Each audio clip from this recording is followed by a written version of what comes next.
Okay, thanks for that, Rod. So we've got 27 people on board. Welcome to the Rotary Club of Bridge of Allan and Dunblane. And I'm delighted to wish you a very happy new year and a new Rotary year.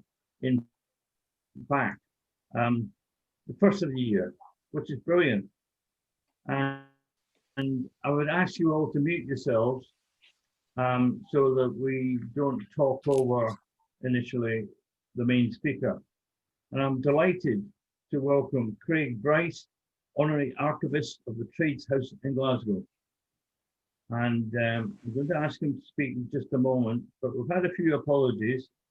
But I'd also like to invite and welcome a couple of guests, Billy Sweeney and Stuart Winton. They've both been on a few times, and it's great to see you continuing to communicate with us, or at least put up with us. Anyway, it gives me great pleasure in inviting Craig Bryce to speak to us. Thank you. As you notice, I'm the late Deacon of the Incorporation of Masons.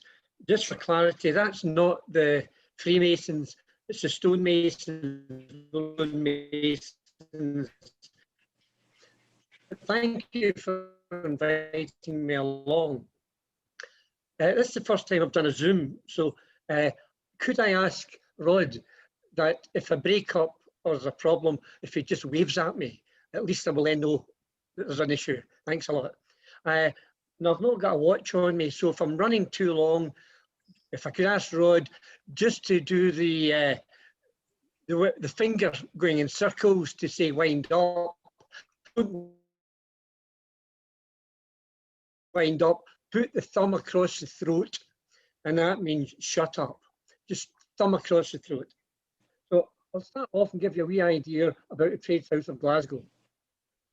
Early on, the crafts didn't have a trades house, and in fact, we didn't have guilds or incorporations. What we had was about 1431, King James I of Scotland decided that because we'd lost so many people in the slaughter with the wars with England, he'd invite some people from Flanders over to help us rebuild the country. And they brought over the system of crafts and guilds with them. And that's really when that started. We obviously had craftsmen before, but we weren't as organised as we are today. People talk about the trades house and the trades hall, and many people think it's the same thing. In fact, the house and the hall are very, very separate. The house is the people. I'm part of the house, and there's 64 trustees, and we look after the running and the organisation of the trades house. The trades hall came in much later, and that's the building you can see on the screen just now.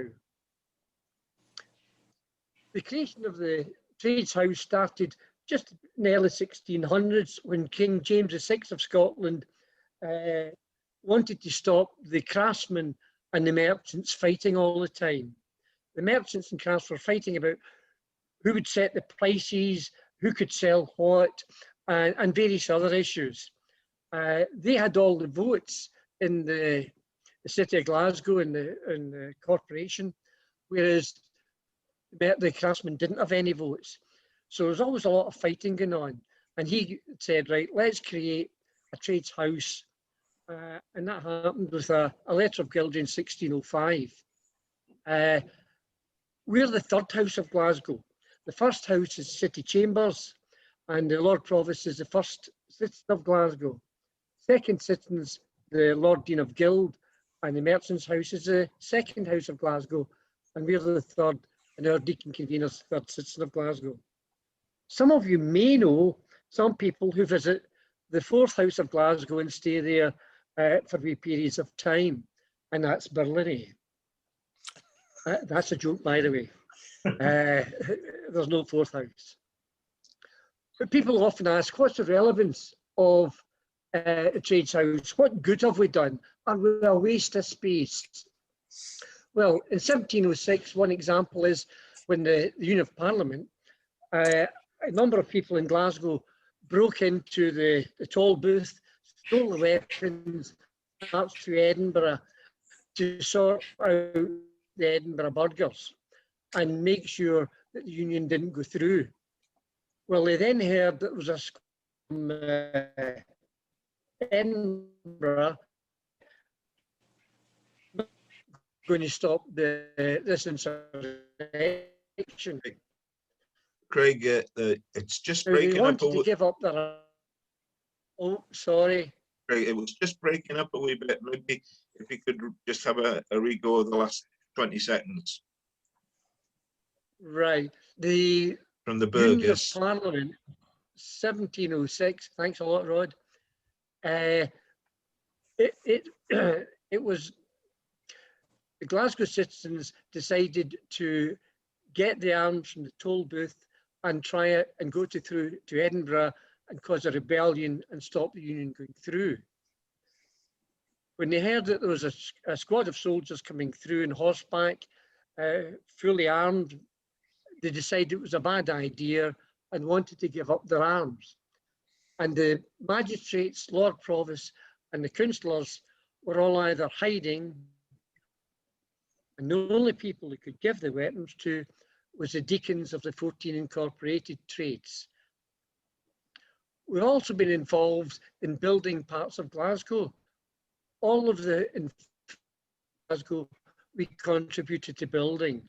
In fact, the Royal Infirmary, which was in 1795, designed by Robert Adam, we helped to pay for that. We also helped to pay for the Blind Asylum.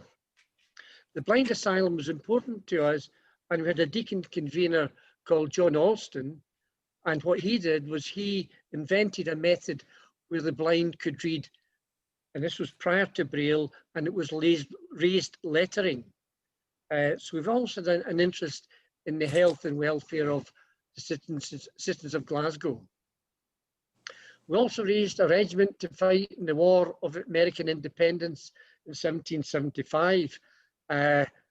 We obviously get gubbed during that. And if any of you have seen the television recently, you'll have seen lots of pictures of the White House. Well, it was the Royal Scots Fusiliers who managed to get it painted white, because during this War of Independence, they burnt it and it was all blackened in the outside. Therefore, they decided to paint it white. Hence, it's now the White House. During 1799 and 1800, there was a shortage of corn and the prices were rising, and the trades house bought the corn and sold it at the cost price, rather than as all the other people were doing, was adding on profit. We sold it so the people could get it at an affordable price. We made a loss on it, but that was what we felt was our job. We also gave to the famine in India in 1874, a number of other times as well, because it was important not just to help the Glaswegians, but to help the people who were helping us with our wealth. We supported the wives and orphans of soldiers in the Boer War. Every volunteer who went from Glasgow to fight in the Boer War became burgesses. That enabled them to have the vote and gave them an enhanced status. And we've got the names of all the soldiers who went from Glasgow as volunteers, and that's online. And people doing the family tree often come to us for Glasgow information. Another thing we did was we saved Glasgow Cathedral. What happened was that Principal Melvin of Glasgow University, by tuck of drum, got together a big squad of people to go and pull down the cathedral. Now, they did this in St Andrews. If you've ever been up to St Andrews, you'll see this wonderful, where the wonderful cathedral was. Glasgow's cathedral was smaller, but when the tradesmen heard about it, this was prior to the Trades House being formed, but when we heard about it, we got together and we went to protect the cathedral. And when Melvin said to one of our guys, we're going to pull it down stone by stone, he was told the first stone that was pulled down would bury the guy that pulled it down. So we saved Glasgow Cathedral, and if you look at the picture, you'll see it has changed quite a bit, especially at the left-hand side. This tower here is gone, and so is this part here. And in fact, that's the main entrance now to the cathedral, just about there. One of the other things we did was we had an almshouse. Now, this is the High Street. This is 1795 or slightly later, because this is the first Royal Infirmary. And this is the almshouse with the bell above it. And the bell was rung whenever there was a cortege going up with a funeral cortege, and they'd ring the bell to let people know that, you know, sadness that someone had died. But they'd also come out and encourage people to give them some money. Now, if you didn't give money, the next time you went up in the cortege, you could be, if you're in the box and you went up to gates of St. Peter, he might not let you in because you weren't good to the citizens of Glasgow who are poorer than you.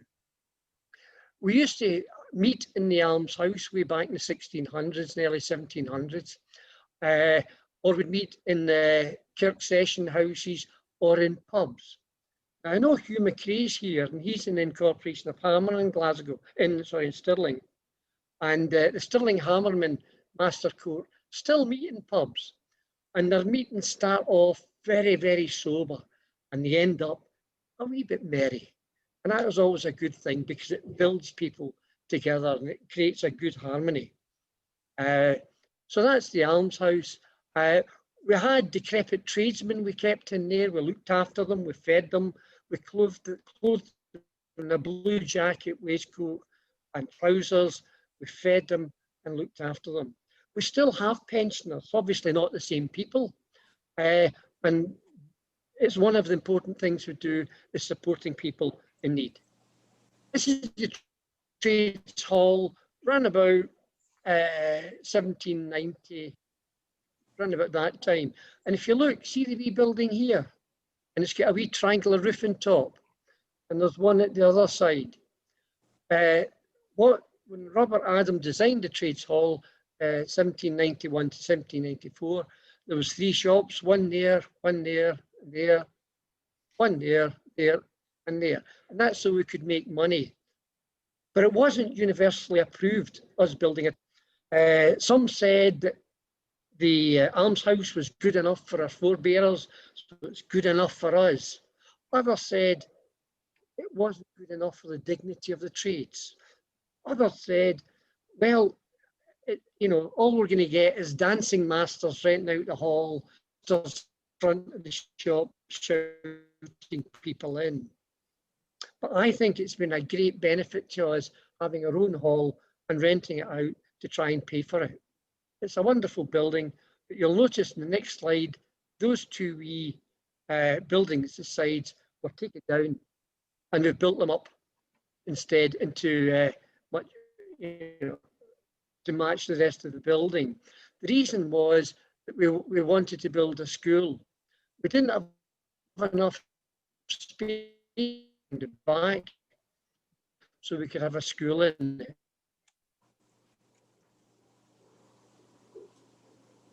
And that was about 1806. We started a school with 60 odd students, 60 odd pupils, and we're all boys.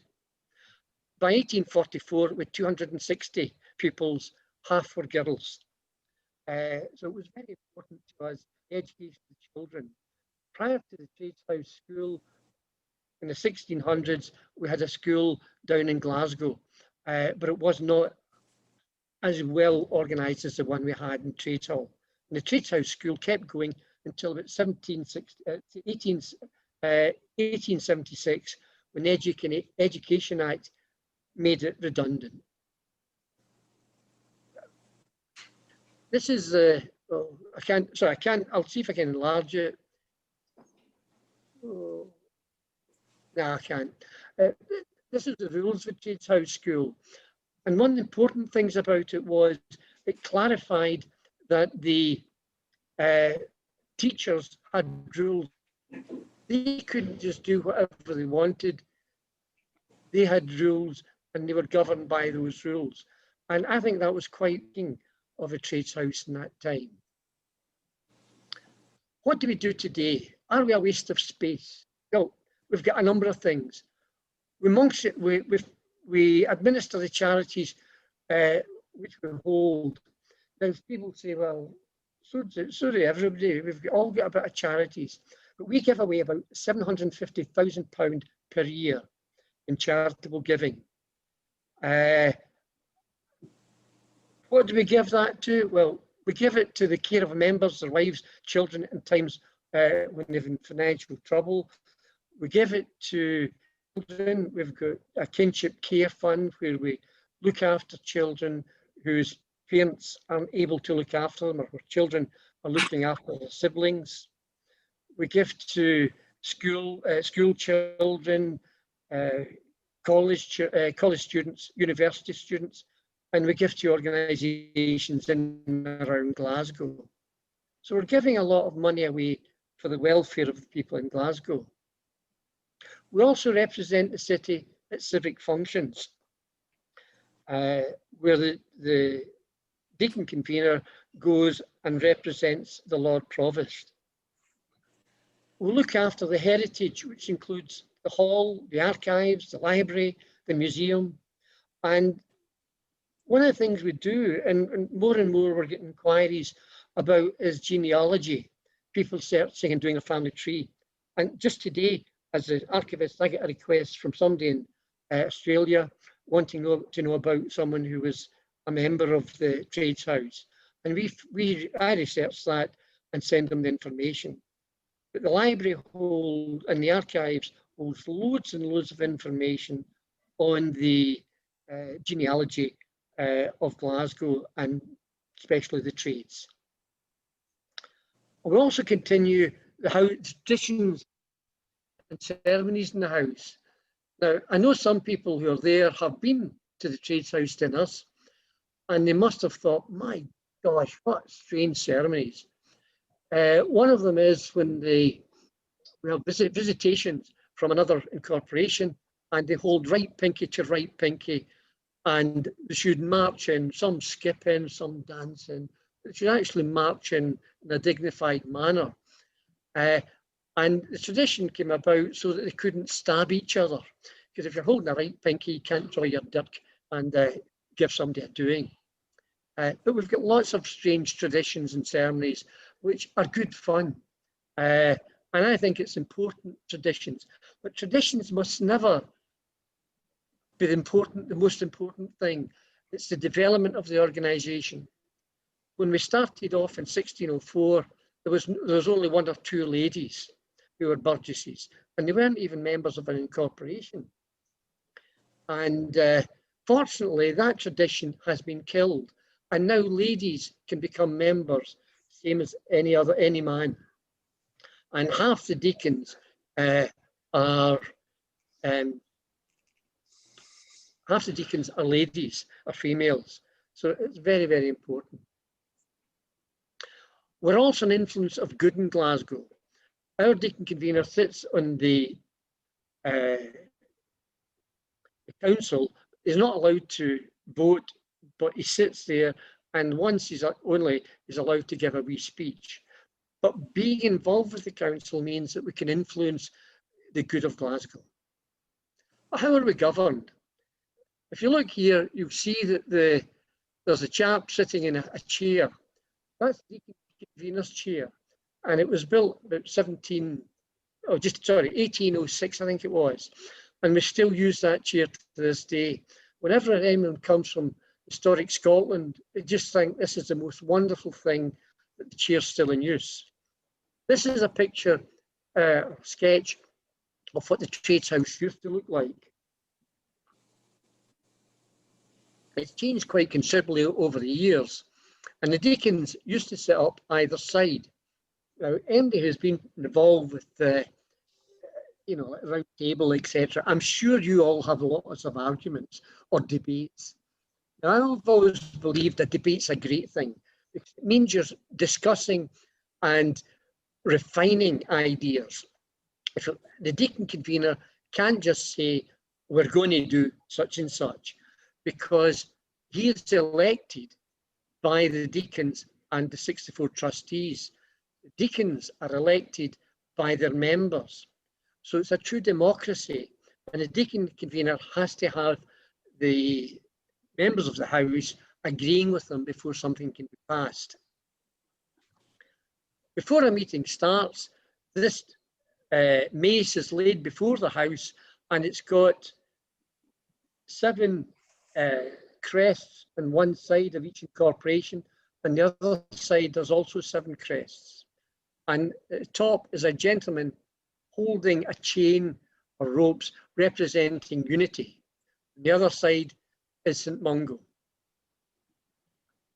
This is what we no longer meet in the Trades Hall. We meet in the saloon in the Trades Hall, but not in the Grand Hall.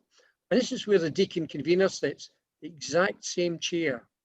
On one side of him sits the late convener, and on the other side sits the late collector.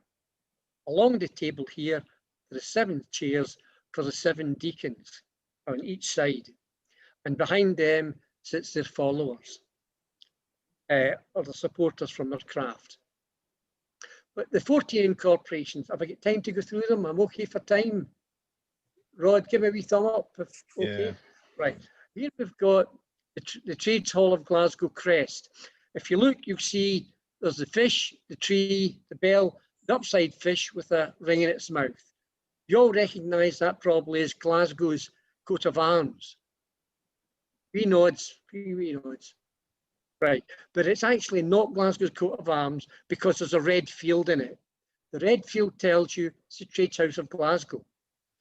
Above it, you'll see there's 14 arrows. It's hard to count them, but trust me, there's 14. Each arrow represents an incorporation.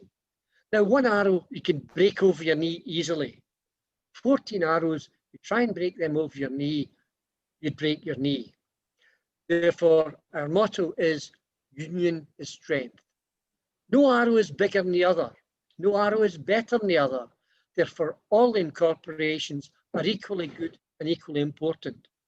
And anybody who says, join mine, we're the best, then you join them because they're no the best. There's no such thing, because whatever one you choose, we need the fleshers to give us our dinner. We need the bakers.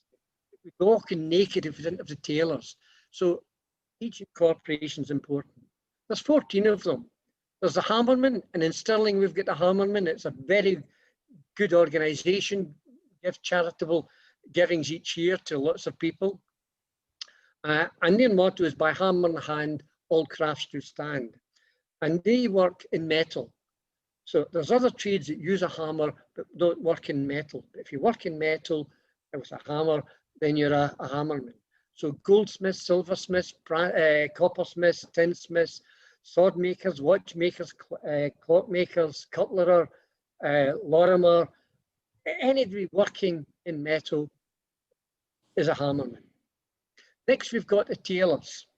Tailors, it's fairly obvious, but they used to also make ladies and gents clothes because women were not allowed to be members, and only occasionally were they members.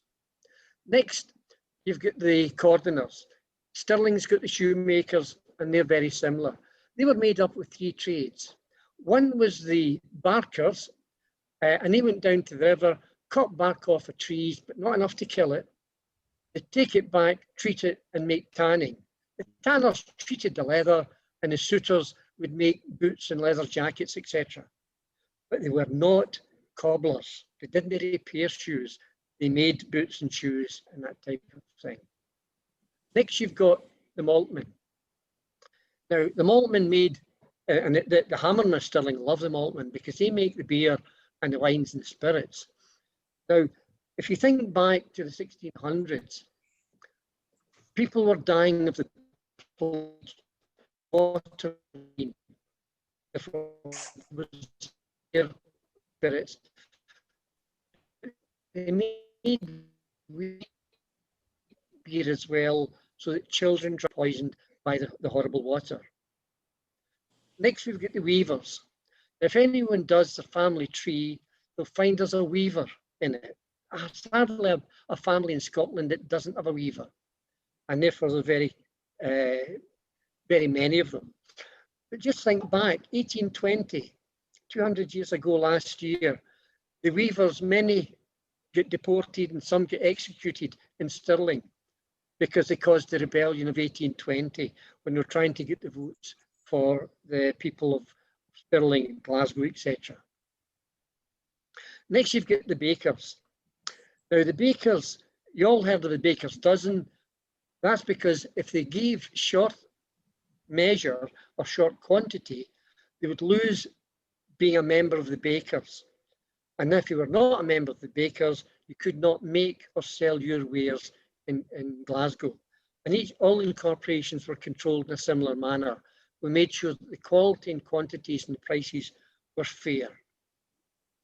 Next, you've got the skinners, furriers and glovers.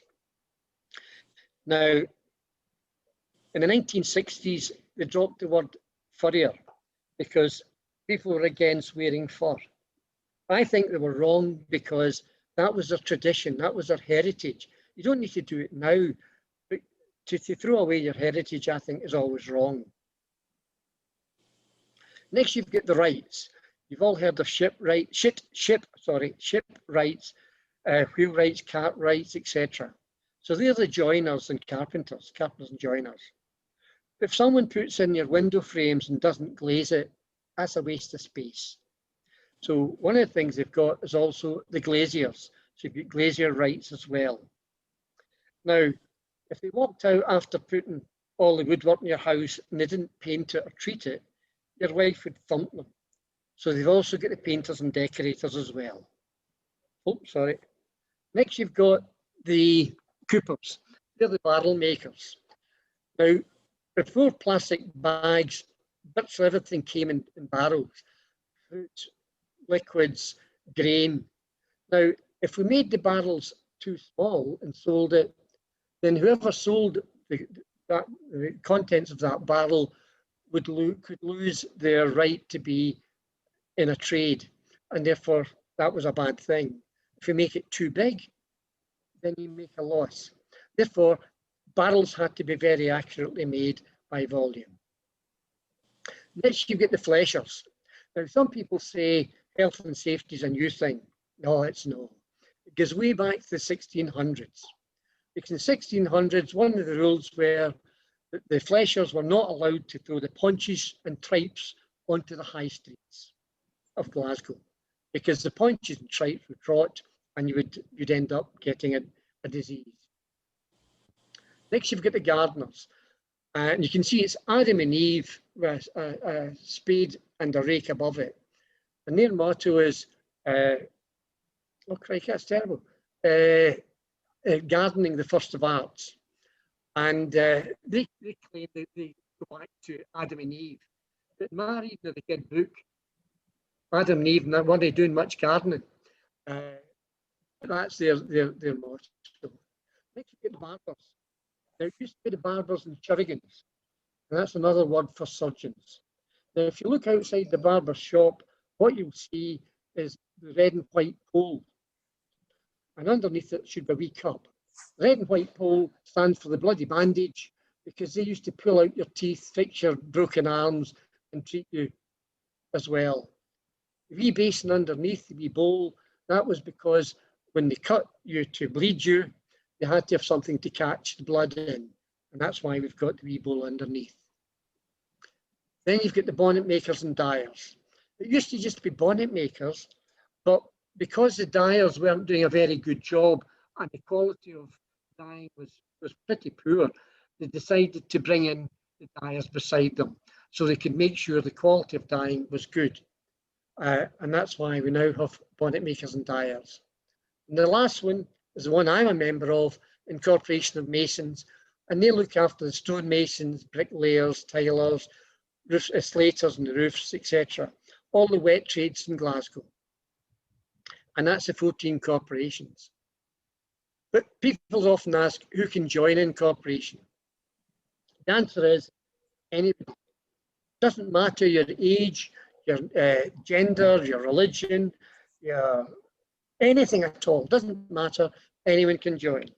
And my grandchildren are members of the Corporation of Masons because I paid for them. And you know, it's a good thing to do. It's a tradition, and it's a family tradition. But why join? Some people join because their grandfather pays for it. Some join because they want to be a Burgess of Glasgow. The only way you can be a Burgess of Glasgow is to join an incorporation. Some join because they've done their family tree and they found they've got a connection. Some join because they know people in it. Some join because they just fancy it and they join. They want to be part of a good charity. But how do you join? Sorry, I was taking a drink of juice there. You join, if you go to the Trades House website, and if you just put in Trades House Library, you'll find the library, go to contacts page and say, I want to join, say what you want to join, and we'll get information sent. But you're in Stirling or Bridge of Allen, and you may decide you want to join the Stirling trades. Well, if you see Hugh McCree and just say to him, I want to join you, he'll be able to arrange it for you. And it's a good thing to do. It's a very good charity, and we're in many ways similar to the Rotary. How's that for time? Very good, very good. Okay. Oh, that's not bad. So, any questions? Thank you very much, Craig. It's President David here. That was very interesting. And if you're happy, we'll have some questions for you to answer. Yep. I'm going to everybody to indicate if they want to ask a question. Yeah. I would like 4 succinct questions.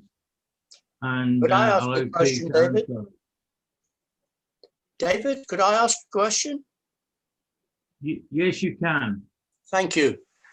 That was a very interesting talk, basically because from being up from the far north, I knew nothing about that before I sat down today. The one thing I'm still unsure of, it sounds a really good, helpful organization, but how do you, as an organization, raise funds to do all of the things you talked about? Excellent point. Well, we raise funds a number of ways. Now, you've all heard of Tradeston in Glasgow, I presume. The area in Glasgow called Tradeston. No, sorry.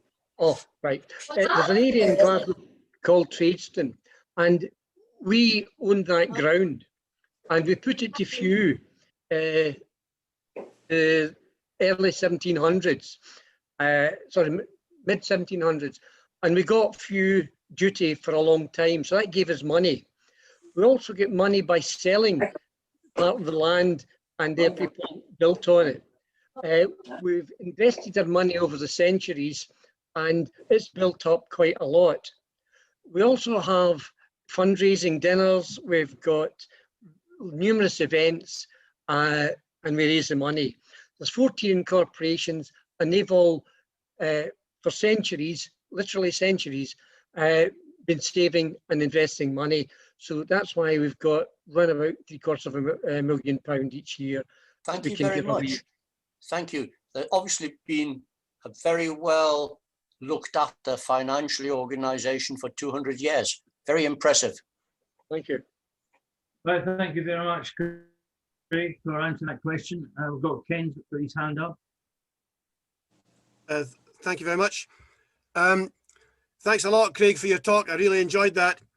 But the question I wanted to ask was, many years ago, I wrote the history of the coopers of Glasgow, and discovered that since coopering is no longer much of a business, very limited these days, virtually, I don't think any of the members, 400 or 500 members, are coopers. But there must be some trades where there are still active members, whether it's fleshers or weavers or bonnet makers, or I don't know. But do you find that you're attracting people from the crafts that they have into the relevant trades? It's a mixed answer. Incorporation of Masons is one I'm involved in, so I can say a wee bit more about that one.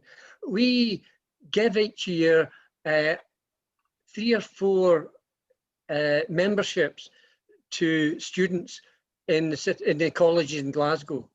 And that's as part of a prize. They usually get a monetary prize, a gold medal certificate, and membership of the incorporation. So that's one way recruit. People from architects, etc., quite often join us as well, or they join the Rights. People who are friends join us. I joined because I was the Dean of Faculty of Construction at City of Glasgow College. So do from within the trade and without and out with the trade as well. But you're right, people like the cordoners, there's less of them nowadays. So what they've got to do is just recruit from anywhere. But anybody can join. It doesn't matter if you've not got a connection or if you have a connection. Some people join just because it's a good charity. Is that okay? Thank you very much, Craig. Ken, you'd like to pose a question? Yeah, well, I'm probably the only other person on this Zoom meeting that is a member of the Trades House, and that I've been a member since I was a wee boy. My father was a past deacon of the bonnet makers. Oh, and right. the work that they do for so many people throughout the city is probably not unrecognized by the majority of the citizens of Glasgow. But what I was going to say was the last comment that Craig made was that I found it, having joined Rotary, that it is a very similar sort of organization in that its origins were in social gatherings of members of different trades and organizations, and for the good of the members and the general public. Yep. Do you know that your father's photograph will be on our website? And if you ever want a copy of him, we can supply that digitally for nothing. Well, thank you. I didn't know that. Right. I've not, having been away from Glasgow most of my life, I've not really been an active member. Yeah. But certainly up until I was about at university, I used to go quite regularly with my father. If you go to www. Okay, thanks, Ken. Library. And thank Sorry. www.tradeshouselibrary.org and look under incorporations, and then you see bonnet makers, then deacons. If you click on there and go through it, you see them. If you want a Okay, copy, thank you. go to contact us page and just send a message and we'll get it to you. That's very kind of you. Thank you very much. No bother. Thank you, Craig. A question from Russell. I was just curious because obviously you're part of a trade house, whereas I'm from England, where we're more used to hearing about guilds. And you said Glasgow had a guild house. What is the difference between a guild and a trade? None. The English prefer guild. Scotland, we're awkward. We prefer incorporation or craft. There's no real difference. Ireland called them guilds as well. Can't remember what Wales called them, but there's no real difference. The real, if you want to look for a difference, there is one. If you join the worshipful companies, and that's what they call them in London, they'll charge you something like, I think it's £250, £300 per year for membership, where we just charge one off and it's not anywhere near as that, and then you're a life member. So there's not any real difference, and they do very, very similar things to us. Okay, thank you. Thanks, Craig. One final question. There's one down the Do we bottom. have any takers?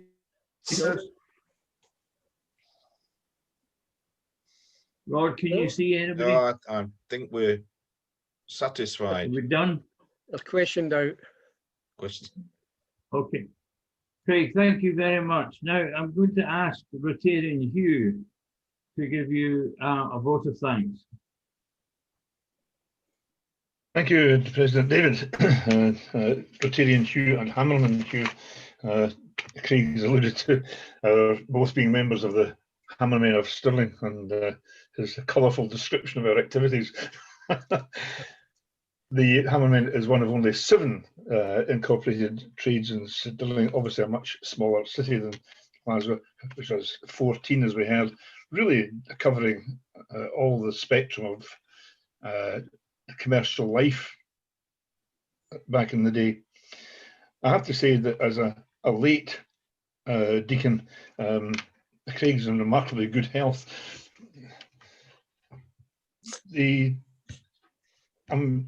I was aware of Trades Hall, having attended quite a few black tie functions over the years before I was a Hammerman.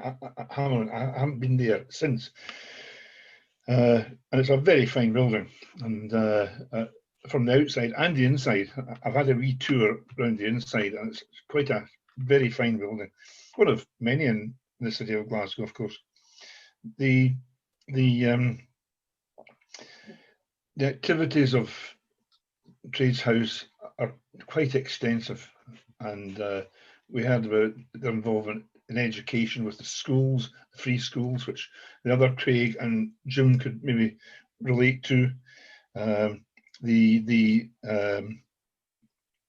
The way they controlled trade and standards. So we had trading standards, quality assurance, quality control back in the 16th and 17th centuries. It's not new. Even health and safety get in there. So a lot of history there. And Craig also highlighted the many similarities between his organisation and Rotary. And I would just emphasise the fellowship aspect, which is where the Stirling Hammermen excel. Craig, an excellent talk. The quality of the questions indicates the interest that you generated amongst our members. Thank you very much for coming. It's very good to see you. I hope I'll see you in the flesh sometime soon. And I just ask the members to join with me in the usual way. Thank you. Thank you very much.